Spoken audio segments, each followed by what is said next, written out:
Alam niyo ba mga future home buyers in Kabahay, meron pang affordable, complete turnover single attached house? 88 square meter single attached house?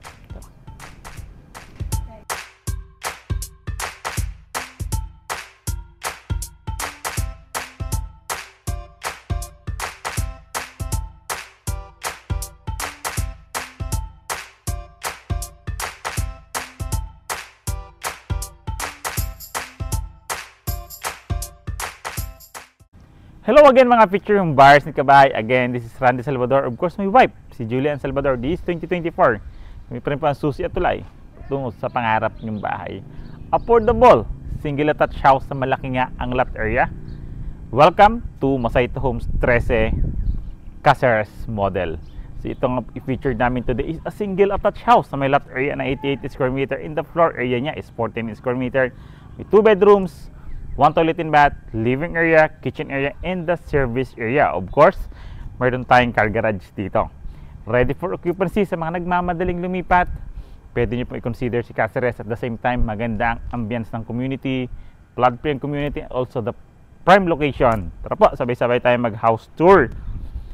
So this is Chelsea model, single attached house. Kita nyo naman yung design, modern yung design. May car garage tayo, of course.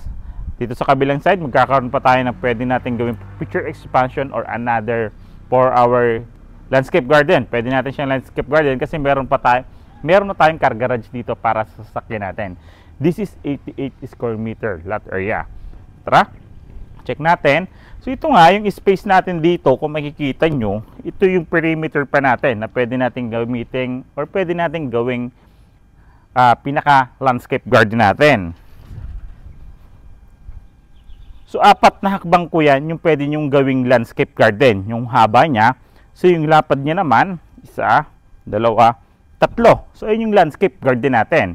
Diba? Oy, picture expansion. Proceed tayo dito sa kabila. Ito naman yung ating magiging car garage. 1, 2, 3. So, 3 hakbang ko po yan para sa car garage natin. Then, yung haba niya naman,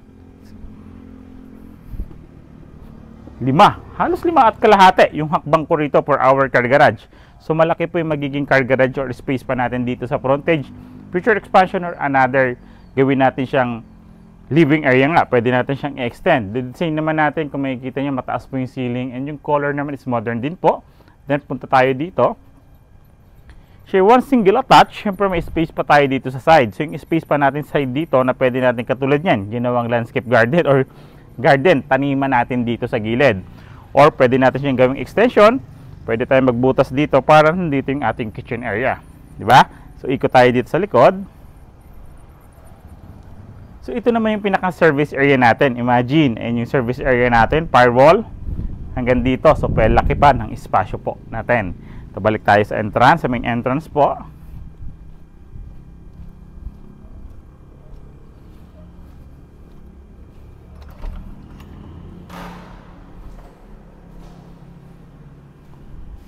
Welcome to Caceres model single attached house.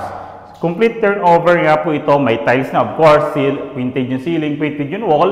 Complete turnover po ito. So gamit and kayo lang po yung kailangan paglipat natin.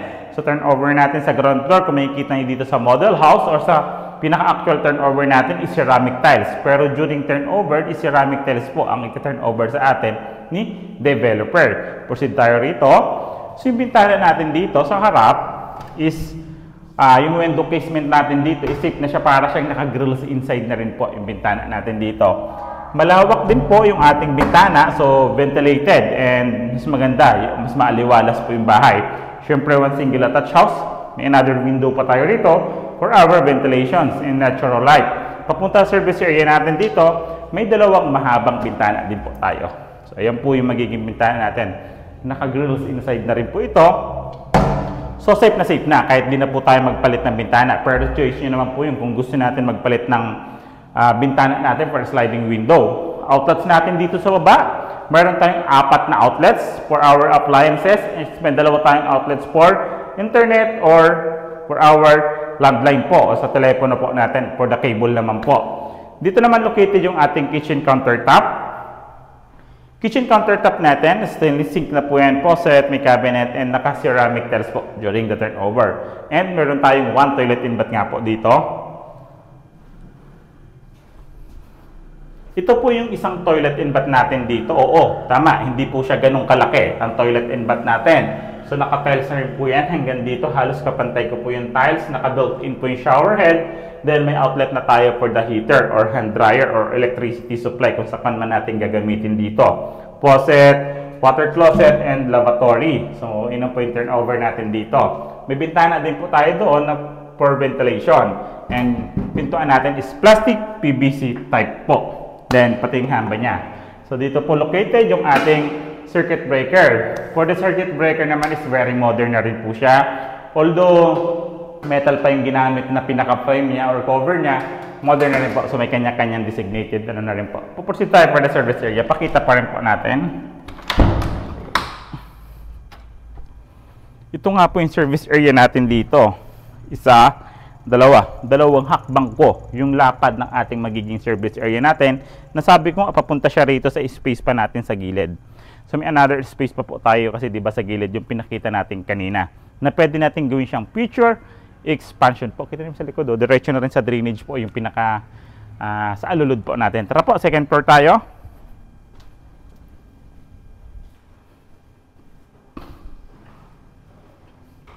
For the second floor, or before tayo umakyat ng second floor, kung makikita niyo po is yung hagdanan natin is buhos po or sementado na po yan. So ano maganda pag sementado, yung maintenance natin or lifetime na siya unless hindi siya pupukpukin or hindi siya masisira, kung hindi siya sisirain or pupukpukin po talaga. So sementado na po yan. So railings naman natin is tubular and combination po siya ng bakal, metal, and yung saan natin is wooden po. Then sa footstep natin, sa stairway po natin, kung makikita nyo naman po is mga naka-vinyl na rin po siya. And meron rin po tayong anti-slip features po. Tara po.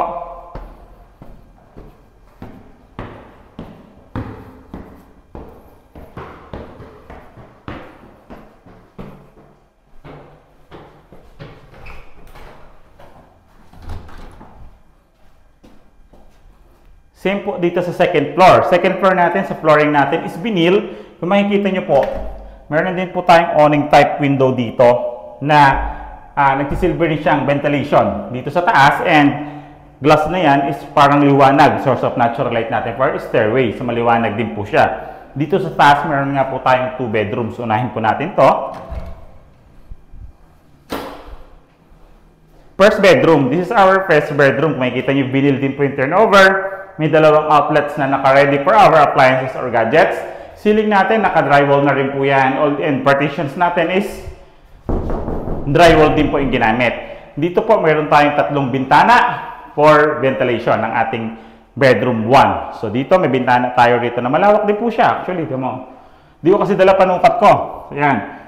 Malawak din po siya. Yung bintana po natin dito. And may another window pa po tayo dito. So may part ng likod natin. So kahit may nakatayo ng bahay sa likod, yun naman yung kagandahan pag single attached house. Mas maliwanag pa rin po siya and mas ventilated. Proceed po tayo second bedroom.